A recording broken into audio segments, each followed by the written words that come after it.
Hello guys, magandang araw. Ito po si Kasyobis, si Kuya Pops Owen. At meron naman po kaming ride for a cause ngayon. Kasama po ang United Riders of Camarines Norte. Sa pangunguna po ng punong abala ngayon, ang Tropang Layas, Team Uragon. Ang ating pong beneficiary ay si Alexandria Luis Laborte na may sakit pong cerebral palsy at meron ding congenital heart disease. Medyo matagal na po siyang may sakit at under treatment po. At siya naman po talaga nakadurog ng puso pag bata po talaga may sakit. Ano po? Kayo po ay welcome. Kung gusto nyo pong mag-abot ng iyong tulong, welcome po kayo. Mag-message lang po kayo sa aming channel.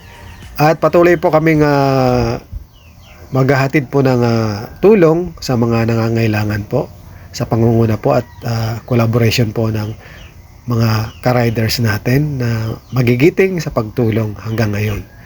Hanggang dito muna po at antabayanan niyo po kami sa mga susunod pong kaganapan. God bless po.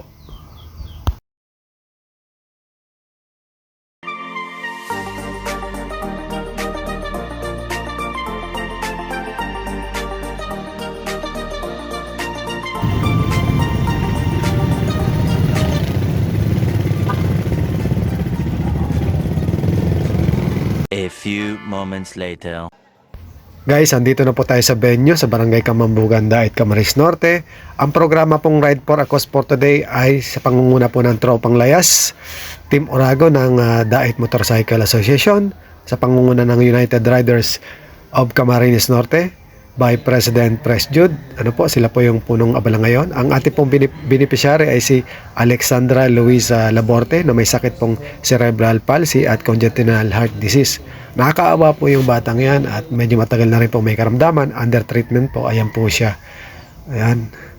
Diba, tingnan nyo naman po.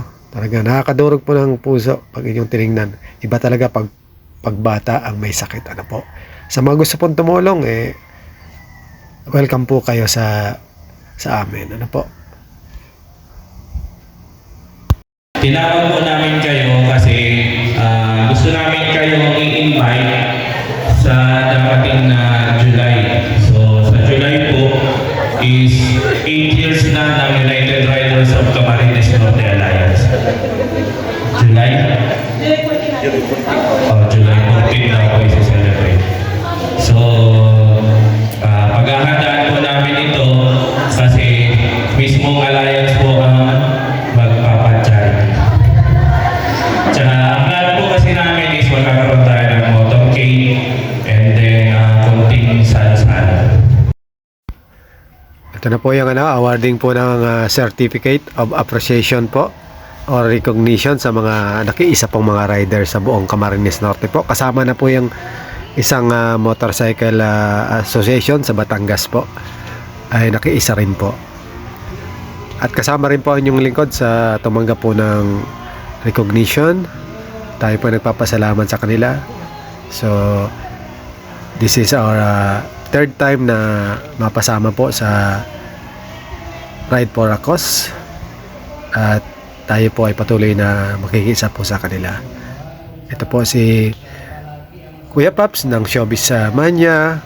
Nagsasabi po na nawa po ay nasa mabuti po tayong kalagayan. Salamat po sa pagbigay ng inyong oras at pananood sa ating pong munting programa ng pagtulong. Ano po, kung kayo po ay nais tumulong, bukas po ang aming komunikasyon para sa mga gusto pong tumulong, sa mga beneficiary na amin pong tutulungan at natulungan na. Ano po, maraming salamat po.